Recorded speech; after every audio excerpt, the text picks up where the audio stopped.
Hello, and welcome back to another episode of the Western Canon Challenge, where we are reading the entirety of the Western Literary Canon out loud. Today we are completing the second half of essay number 2, called Guilt, Bad Conscience, and the Like, from Nietzsche's The Genealogy of Morals. And with that said, I will go ahead and start with aphorism or section number 12. A word more on the origin and end of punishment, two problems which are ought to be kept distinct, but which unfortunately are usually lumped into one.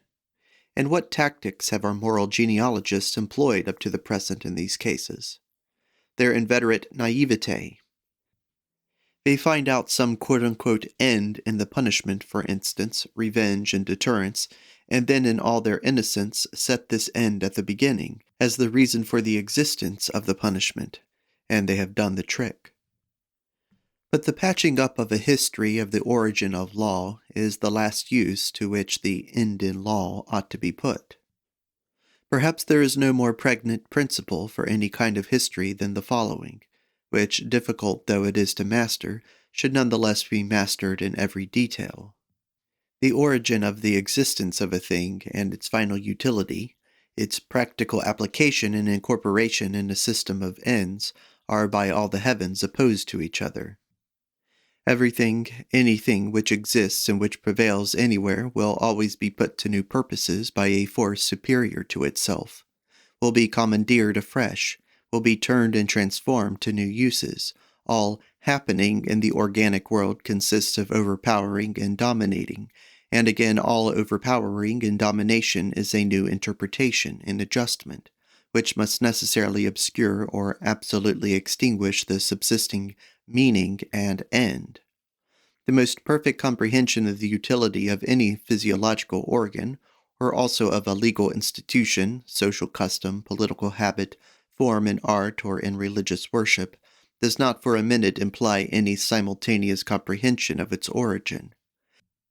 This may seem uncomfortable and unpalatable to the older men, for it has been the immemorial belief that understanding the final cause or the utility of a thing, a form, an institution, means also understanding the reason for its origin. To give an example of this logic, the eye was made to see, the hand was made to grasp, so even punishment was conceived as invented with a view to punishing. But all ends and all utilities are only signs that a will to power has mastered a less powerful force, has impressed thereon out of its own self the meaning of a function, and the whole history of a thing, an organ, a custom, can on the same principle be regarded as a continuous sign chain of perpetually new interpretations and adjustments, whose causes, so far from needing to have even a mutual connection, sometimes follow and alternate with each other absolutely haphazard. Similarly, the evolution of a thing, of a custom, is anything but its progressus to an end, still less a logical and direct progressus attained with the minimum expenditure of energy and cost. It is rather the succession of processes of subjugation, more or less profound, more or less mutually independent, which operate on the thing itself. It is, further, the resistance which in each case invariably displayed this subjugation, the protean wriggles by way of defense and reaction, and further, the results of successful counter-efforts. The form is fluid, but the meaning is even more so. Even inside every individual organism, the case is the same. Every genuine growth of the whole, the function of the individual organs becomes shifted. In certain cases, a partial perishing of these organs, a diminution of their numbers. For instance, through annihilation of the connecting members, can be a symptom of growing strength and perfection. What I mean is this: even partial loss of utility, decay, and degeneration, loss of function and purpose, in a word, death, appertains to the conditions of the genuine progressus, which always appears in the shape of a will and way to great power, and is always realized at the expense of innumerable smaller powers. The magnitude of a quote-unquote progress is gauged by the greatness of the sacrifice that it requires. Humanity as a mass sacrificed to the prosperity of the one stronger species of man. That would be a progress. I emphasize all the more this cardinal characteristic of the historic method, for the reason that in its essence it runs counter to predominant instincts and prevailing taste, which must prefer to put up with absolute casualness, even with the mechanical senselessness of all phenomena, than with the theory of a power will and exhaustive play through all phenomena. The democratic idiosyncrasy against everything which rules and wishes to rule, the modern misarchism, to coin a bad word for a bad thing, has gradually but so thoroughly transformed itself into the guise of intellectualism, the most abstract intellectualism, that even nowadays it penetrates and has the right to penetrate step by step into the most exact and apparently the most objective sciences.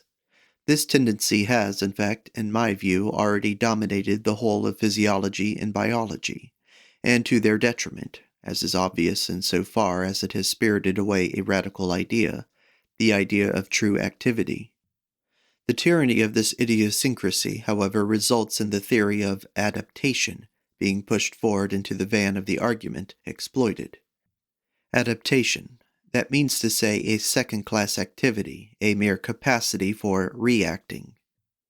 In fact, life itself has been defined by Herbert Spencer as an increasingly effective internal adaptation to external circumstances. This definition, however, fails to realize the real essence of life, its will to power.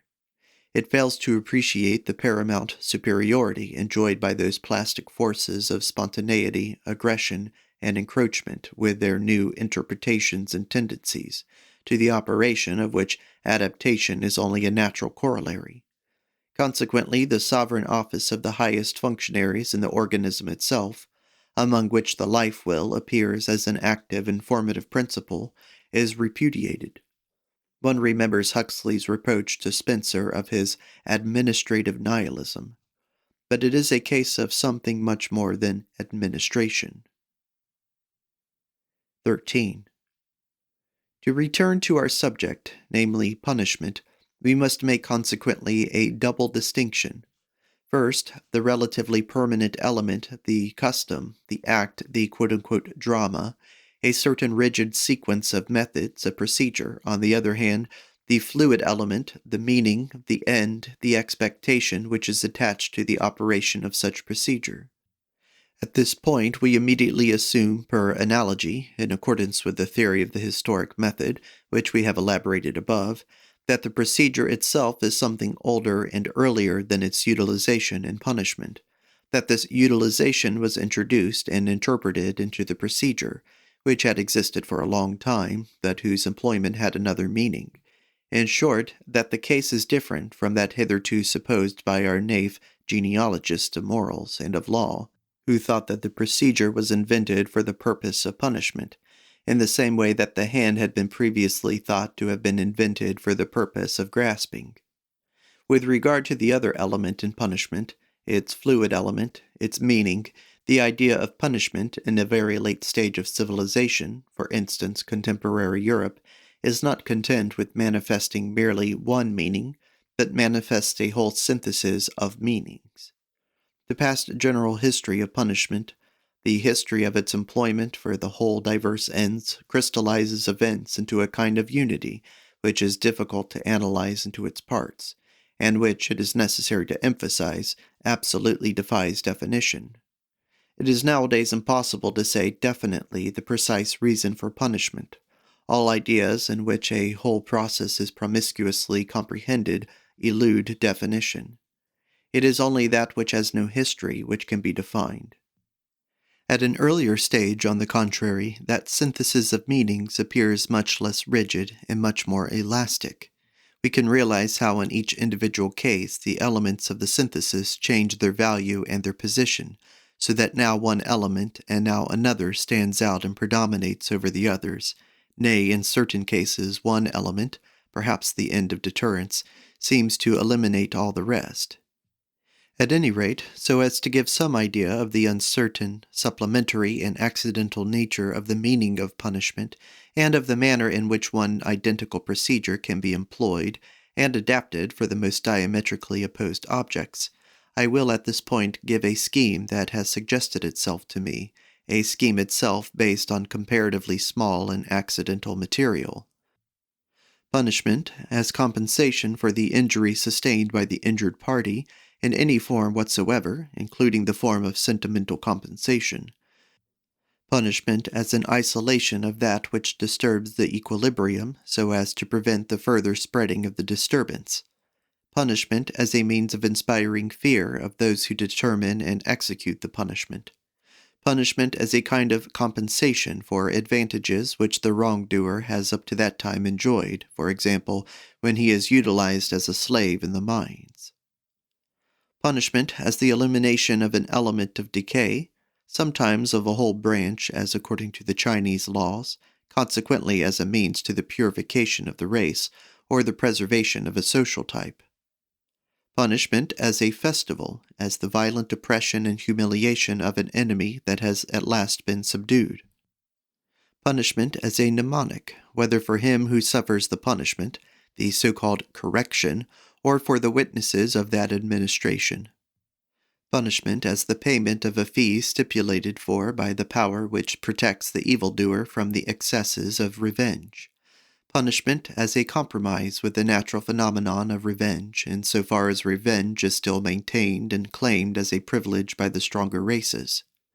Punishment as a declaration and measure of war against an enemy of peace, of law, of order, of authority, who is fought by society with the weapons which war provides, as a spirit dangerous to the community, as a breaker of the contract on which the community is based, as a rebel, a traitor, and a breaker of the peace.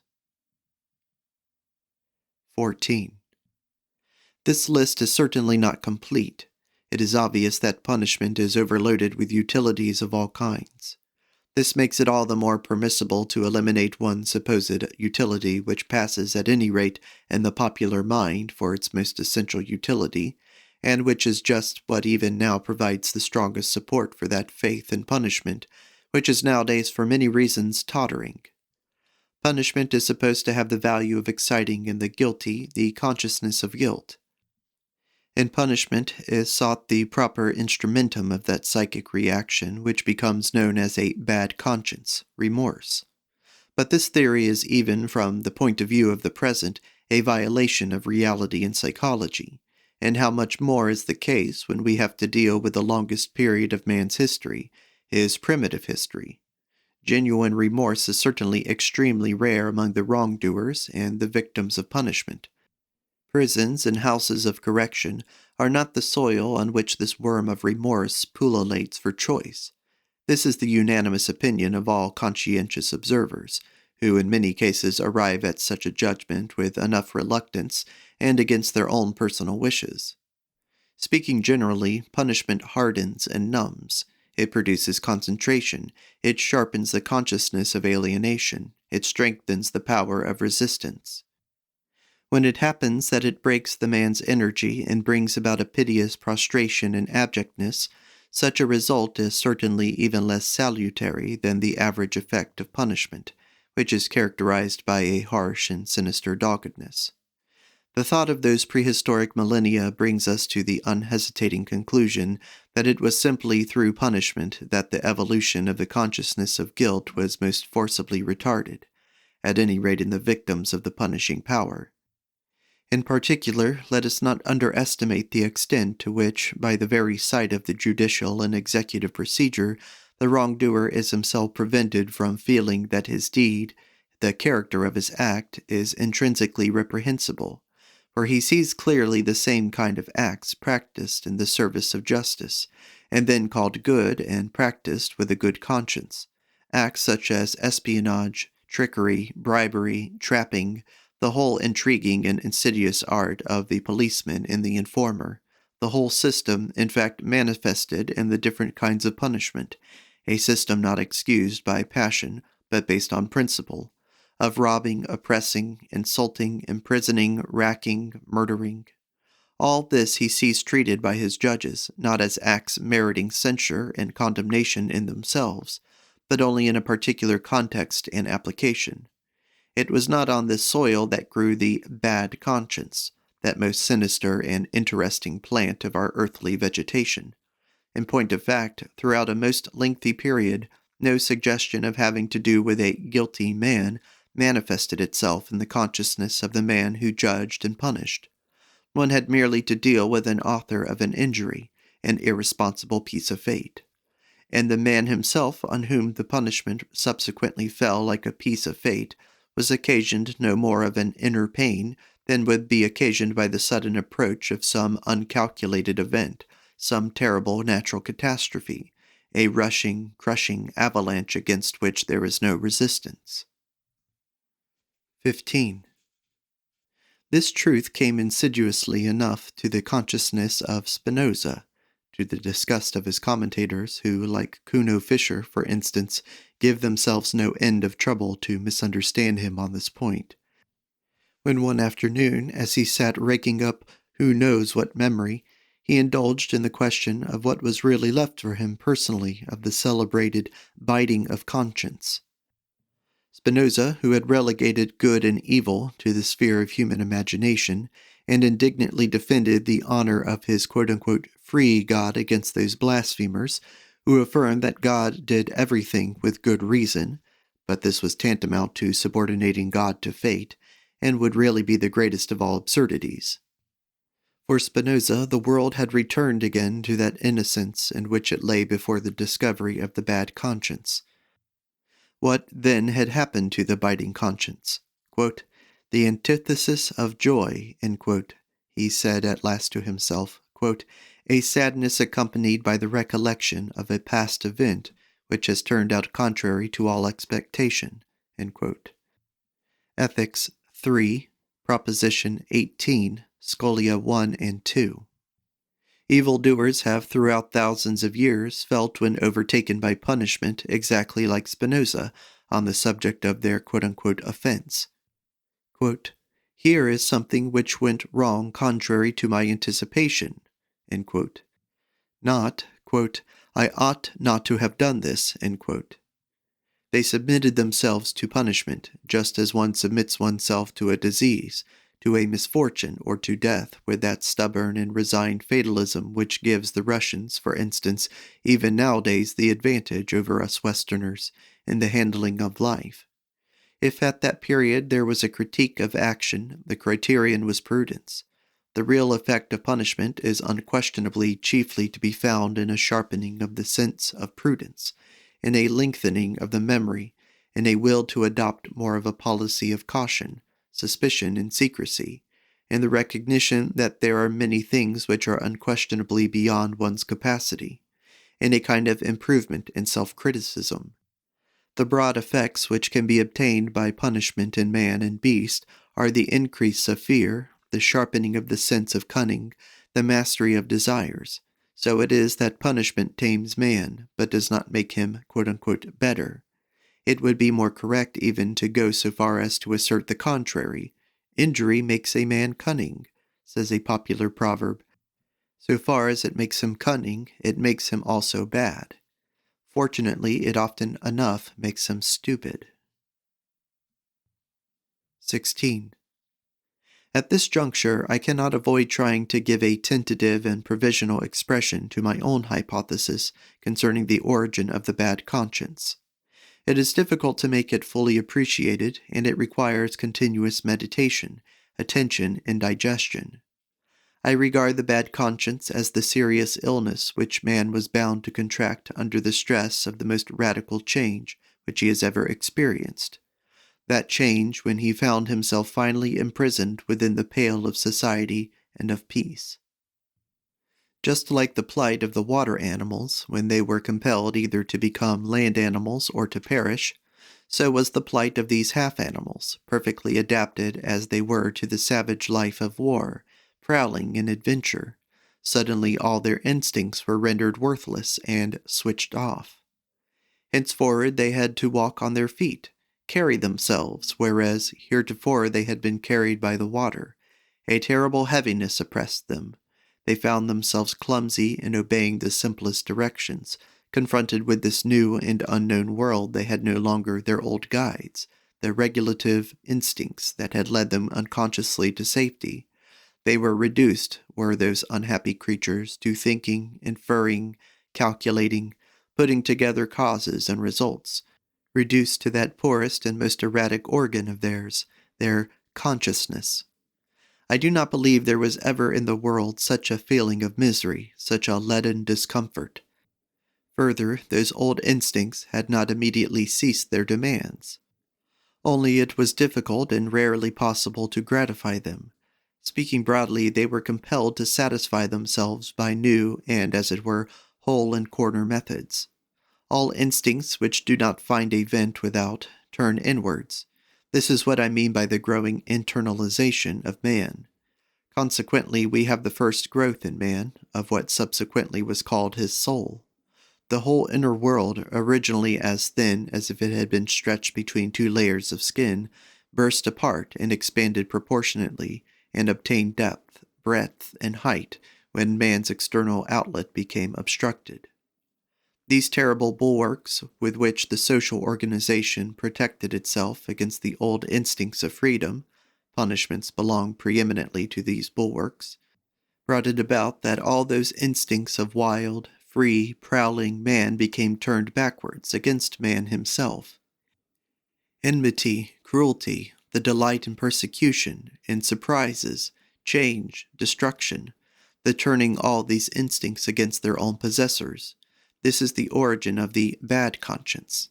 It was man who, lacking external enemies and obstacles, and imprisoned as he was in the oppressive narrowness and monotony of custom, in his own impatience lacerated, persecuted, gnawed, frightened, and ill-treated himself. It was this animal in the hands of the tamer which beat itself against the bars of its cage. It was this being who, pining and yearning for that desert home of which it had been deprived, was compelled to create out of its own self an adventure, a torture chamber, a hazardous and perilous desert. It was this fool, this homesick and desperate prisoner, who invented the bad conscience. But thereby he introduced the most grave and sinister illness, from which mankind has not yet recovered, the suffering of man from the disease called man, as the result of a violent breaking from his animal past, the result, as it were, of a spasmodic plunge into new environment and new conditions of existence, the results of declaration of war against the old instincts, which up to that time had been the staple of his power, his joy, his formidableness. Let us immediately add that this fact of an animal ego turning against itself, taking part against itself, produced in the world so novel, profound, unheard of, problematic, inconsistent, and pregnant a phenomenon, that the aspect of the world was radically altered thereby. In sooth, only divine spectators could have appreciated the drama that then began, and whose end baffles conjecture as yet, a drama too subtle, too wonderful, too paradoxical to warrant its undergoing a nonsensical and unheeded performance on some random grotesque planet.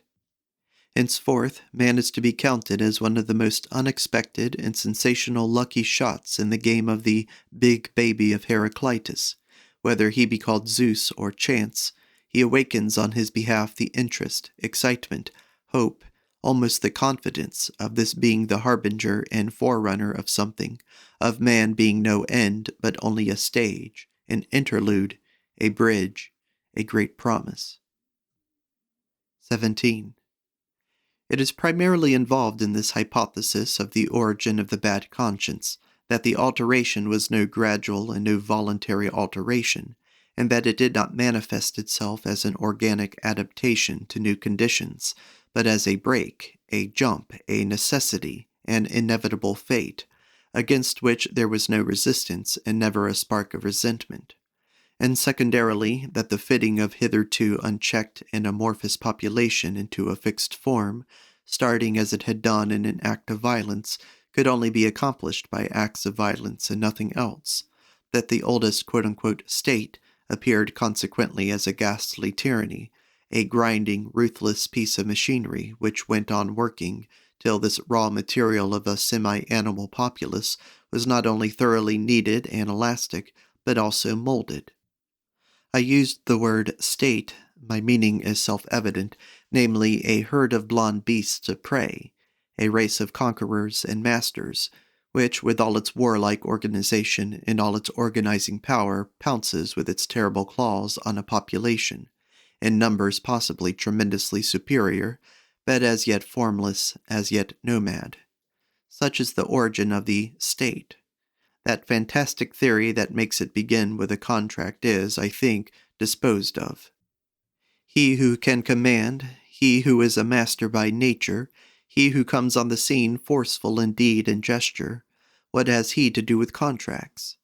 Such beings defy calculation. They come like fate, without cause, reason, notice, excuse. They are there as the lightning is there, too terrible, too sudden, too convincing, too different to be personally even hated. Their work is an instinctive creating and impressing of forms. They are the most involuntary, unconscious artists that they are. Their appearance produces instantaneously a scheme of sovereignty which is live, in which the functions are partitioned and apportioned, in which above all no part is received or finds a place until pregnant with a meaning in regard to the whole. They are ignorant of the meaning of guilt, responsibility, consideration, are these born organizers. In them predominates that terrible artist egoism that gleams like brass, and that knows itself justified to all eternity in its work, even as a mother in her child. It is not in them that there grew the bad conscience that is elementary, but it would not have grown without them, repulsive growth as it was.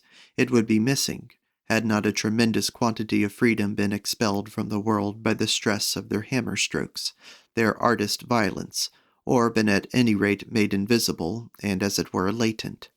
This instinct of freedom forced into being latent, it is already clear, this instinct of freedom forced back, trodden back, imprisoned within itself, and finally only able to find vent and relief in itself, this, only this, is the beginning of the bad conscience. 18.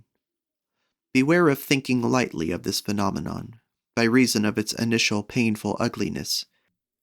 At bottom, it is the same active force which is at work on a more grandiose scale in those potent artists and organizers and build states, where here internally on a smaller and pettier scale and with a retrogressive tendency makes itself a bad conscience in the labyrinth of the breast, to use Goethe's phrase, and which build negative ideals. It is, I repeat, that identical instinct of freedom, to use my own language, the will to power. Only the material on which this force, with all its constructive and tyrannous nature, is let loose, is here man himself, his whole old animal self, and not as in the case of that more grandiose and sensational phenomenon, the other man, other men.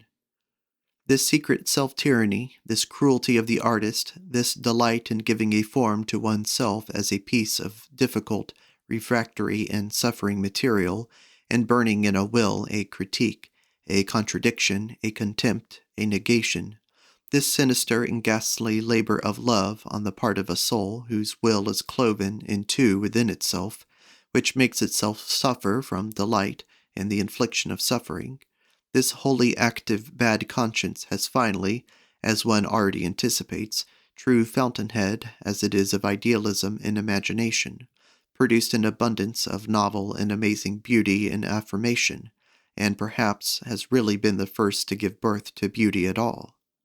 What would beauty be, forsooth, if its contradiction had not been first presented to consciousness, if the ugly had not first said to itself, I am ugly? At any rate, after this hint, the problem of how far idealism and beauty can be traced in such opposite ideas as selfishness, self-denial, self-sacrifice, becomes less problematical, and indubitably in future we shall certainly know the real and original character of the delight experienced by the selfless, the self-denying, the self-sacrificing. This delight is a phase of cruelty. So much provisionally for the origin of altruism as a moral value, and the marking out the ground from which this value has grown. It is only the bad conscience, only the will for self-abuse, that provides the necessary conditions for the existence of altruism as a value. 19. Undoubtedly, the bad conscience is an illness, but an illness as pregnancy is an illness. If we search out the conditions under which this illness reaches its most terrible and sublime zenith, we shall see that we really first brought about its entry into the world. But to do this, we must take a long breath, and we must first of all go back once again to an earlier point of view. The relation at civil law of the ower to his creditor, which has already been discussed in detail, has been interpreted once again, and indeed in a manner which historically is exceedingly remarkable and suspicious, into a relationship which is perhaps more incomprehensible to us moderns than to any other era. That is, into the relationship of the existing generation to its ancestors.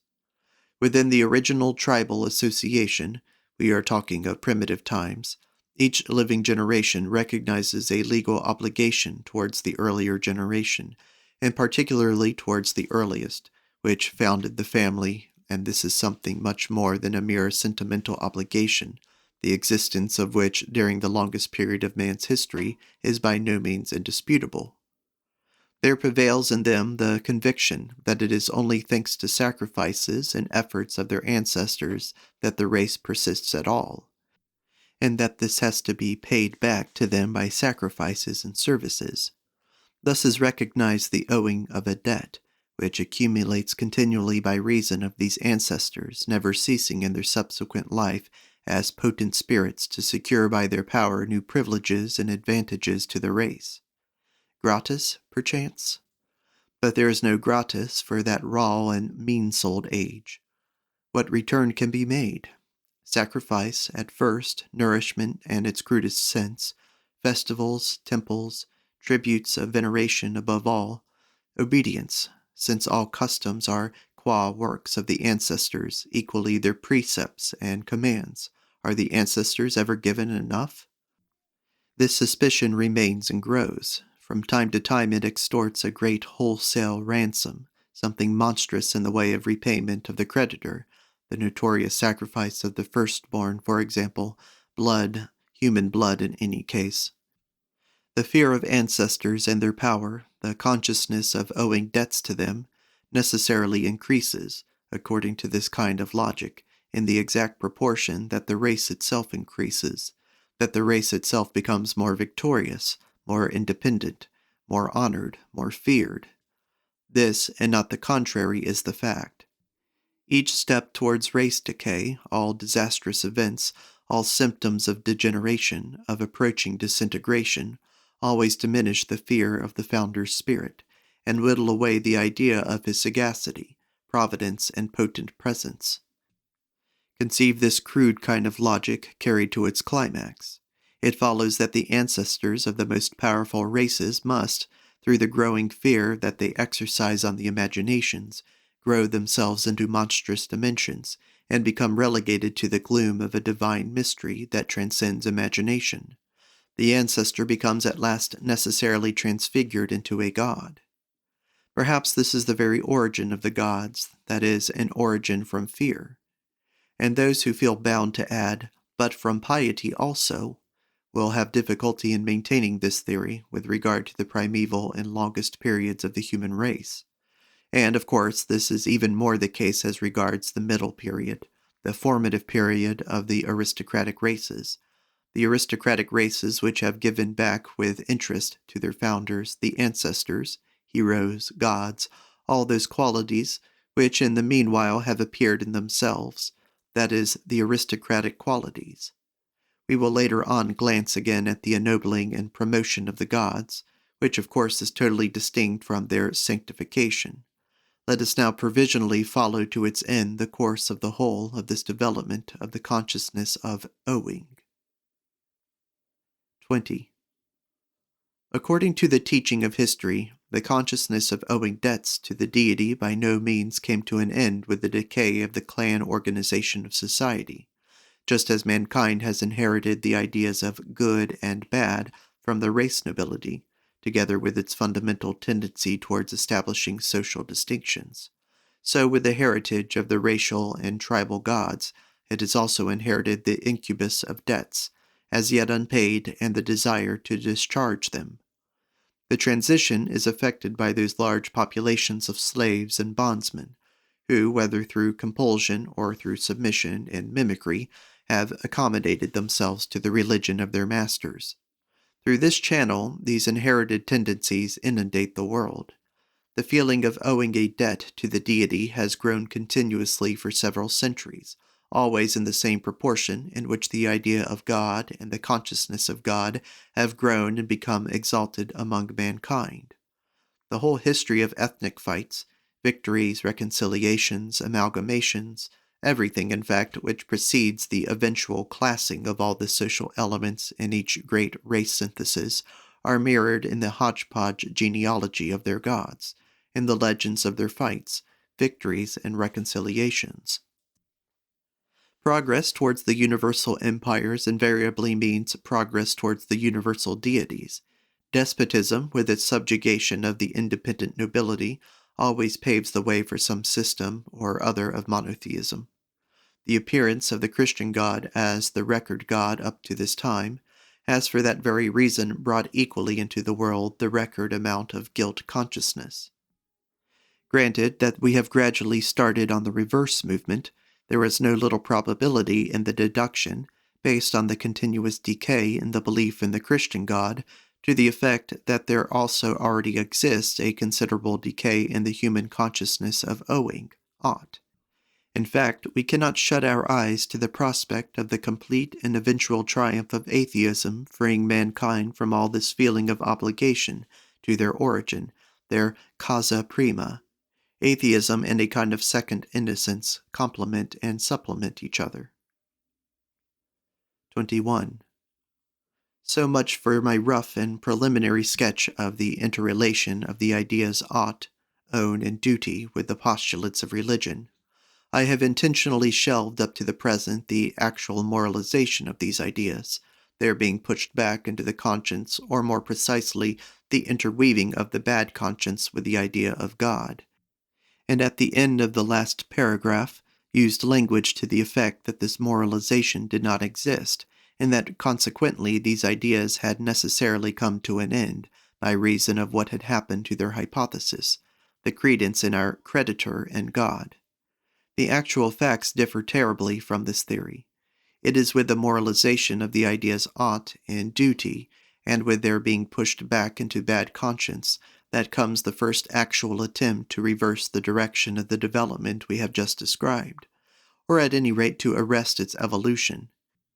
It is just at this juncture that the very hope of an eventual redemption has to put itself once and for all into the prism of pessimism. It is at this juncture that the eye has to recoil and rebound in despair from often adamantine impossibility. It is at this juncture that the ideas guilt and duty have to turn backwards. Turn backwards against whom?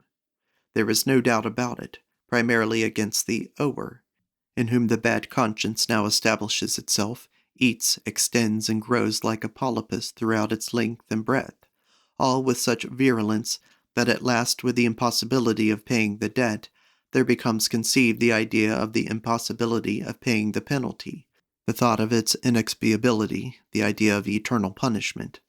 Finally, too, it turns against the creditor, whether found in the causa prima of man, the origin of the human race, its sire, who henceforth becomes burdened with a curse, Adam, original sin, determination of the will, or a nature from whose womb man springs, and on whom the responsibility for the principle of evil is now cast, diabolization of nature, or in the existence generally on this logic and absolute white elephant with which mankind is landed, the nihilistic flight from life, the demand for nothingness, or for the opposite of existence, for some other existence, Buddhism and the like, till suddenly we stand before that paradoxical and awful expedient, through which a tortured humanity has found a temporary alleviation, that stroke of genius called Christianity. God personally immolating himself for the debt of man, God paying himself personally out of a pound of his own flesh, God as the one being who can deliver man from what man had become unable to deliver himself, the creditor playing scapegoat for his debtor, from love. Can you believe it? From love of his debtor. 22. The reader will already have conjectured what took place on the stage and behind the scenes of this drama.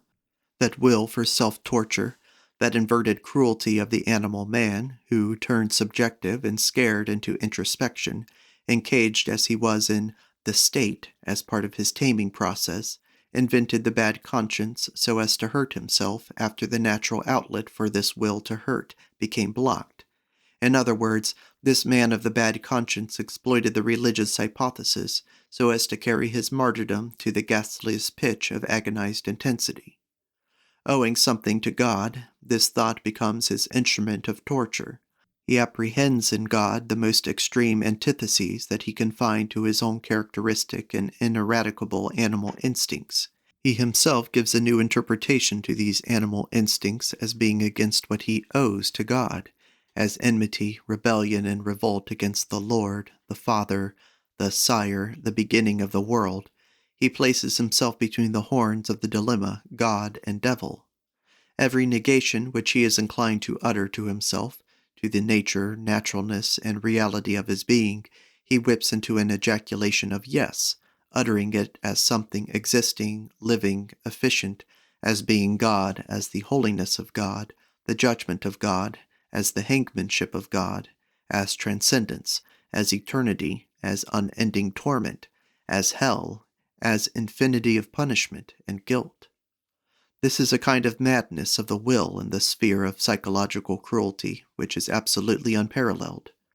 Man's will to find himself guilty and blameworthy to the point of inexpiability, his will to think of himself as punished, without the punishment ever being able to balance the guilt, his will to infect and to poison the fundamental basis of the universe with the problem of punishment and guilt in order to cut off once and for all any escape out of this labyrinth of fixed ideas, his will for rearing an ideal, that of the holy God, face to face with which he can have tangible proof of his own unworthiness. Alas for this mad melancholy beast man! What fantasies invade it, what paroxysms of perversity, hysterical senselessness, and mental bestiality break out immediately at the very slightest check on its being the beast of action. All this is excessively interesting, but at the same time tainted with a black, gloomy, enervating melancholy, so that a forcible veto must be invoked against looking too long into these abysses. Here is disease, indubitably the most ghastly disease that has yet played havoc among men. And he who can still hear, but man turns now deaf ears to such sounds, how in this night of torment and nonsense there has rung out the cry of love, the cry of the most passionate ecstasy of redemption in love, he turns away gripped by an invincible horror. In man there is so much that is ghastly. Too long has the world been a madhouse. 23. Let this suffice once for all concerning the origin of the holy God.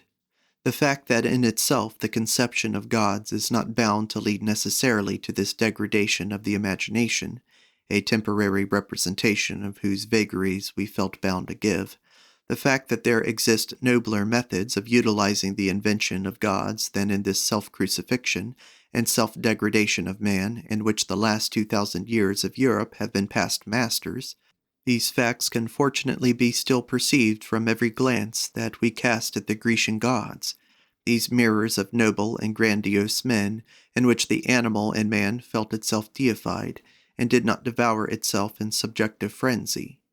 These Greeks long utilized their gods as simple buffers against the bad conscience, so that they could continue to enjoy their freedom of soul. This, of course, is diametrically opposed to Christianity's theory of its God. They went very far on this principle, did these splendid and lion-hearted children, and there is no lesser authority than that of the Homeric Zeus for making them realize occasionally that they are taking life too casually. "Wonderful," says he on one occasion, it has to do with the case of Aegistheus, a very bad case indeed. Quote, "Wonderful how they grumble, the mortals against the immortals. Only from us, they presume, comes evil, but in their folly fashion they, spite of fate, the doom of their own disaster." Yet the reader will note and observe that this Olympian spectator and judge is far from being angry with them and thinking evil of them on this score. How foolish they are, so thinks he of the misdeeds of mortals, and folly, imprudence, a little brain disturbance, and nothing more are what the Greeks, even of the strongest, bravest period, have admitted to be the ground of such that is evil and fatal. Folly, not sin, do you understand? But even this brain disturbance was a problem. Come, how was it even possible? How could it have really gotten brains like ours, the brains of men of aristocratic ancestry, of men of fortune, of men of good natural endowments, of men of the best society, of men of nobility and virtue? This was the question that for century on century the aristocratic Greek put to himself when confronted with every, to him incomprehensible, outrage and sacrilege with which one of his peers had polluted himself. It must be that a god had infatuated him, he would say at last, nodding his head. This solution is typical of the Greeks. Accordingly, the gods in those times subserved the functions of justifying man to a certain extent even in evil. In those days they took upon themselves not the punishment, but, what is more noble, the guilt. 24. I conclude with 3 queries, as you will see. Is an ideal actually set up here, or is one pulled down? I am perhaps asked, but have ye sufficiently asked yourselves, how dear a payment has the setting up of every ideal in the world exacted? To achieve that consummation, how much truth must always be traduced and misunderstood? How many lies must be sanctified?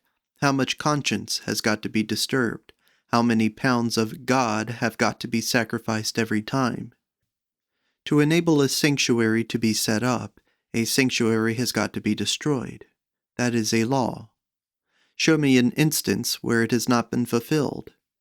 We modern men, we inherit the immemorial traditions of vivisecting the conscience and practicing cruelty to our animal selves.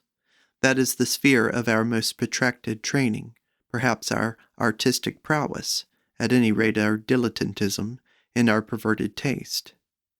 Man has for too long regarded his natural proclivities with an evil eye, so that eventually they have become in his system affiliated to a bad conscience. A converse endeavor would be intrinsically feasible, but who is strong enough to attempt it? Namely, to affiliate to the bad conscience all those unnatural proclivities, all those transcendental aspirations contrary to sense, instinct, nature, and animalism. In short, all past and present ideals, which are all ideals opposed to life, introducing the world. To whom is one to turn nowadays with such hopes and pretensions? It is just the good men that we should thus bring about our ears, and in addition, as stands to reason, the indolent, the hedgers, the vain, the hysterical, the tired. What is more offensive or more thoroughly calculated to alienate than giving any hint of the exalted severity with which we treat ourselves? And again, how conciliatory, how full of love does all the world show itself towards us as soon as we do all the world does, and let ourselves go like all the world. For such a consummation we need spirits of different caliber than really seems feasible in this age. Spirits rendered potent through wars and victories, to whom conquest, adventure, danger, even pain, have become a need. For such a consummation we need habituation to sharp, rare air, to winter wanderings, to literal and metaphorical ice and mountains. We even need a kind of sublime malice, a supreme and most self-conscious insolence of knowledge, which is the appanage of great health. We need, to summarize the awful truth, just this great health. Is this even feasible today?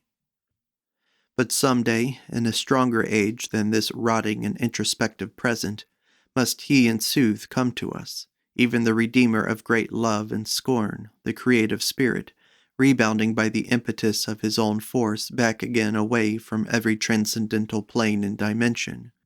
He whose solitude is misunderstanded of the people, as though it were a flight from reality, while actually it is only his diving, burrowing, and penetrating into reality, so that when he comes again to the light he can at once bring about by these means the redemption of this reality, its redemption from the curse which the old ideal has laid upon it. This man of the future, who in this wise will redeem us from the old ideal, as he will from that ideal's necessary corollary of great nausea, will to nothingness, and nihilism, this tocsin of noon and of the great verdict, which renders the will again free, who gives back to the world its goal and to man his hope, this Antichrist and anti-nihilist, this conqueror of God and of nothingness, he must one day come. But what am I talking of? Enough. Enough? At this juncture I have only one proper course, silence. Otherwise I trespass on a domain open alone to one who is younger than I, one stronger, more future than I, open alone to Zarathustra, the godless. That is the end of essay number 2, entitled Guilt, Bad Conscience, and the Like, from the Genealogy of Morals by Friedrich Nietzsche. Thank you for listening.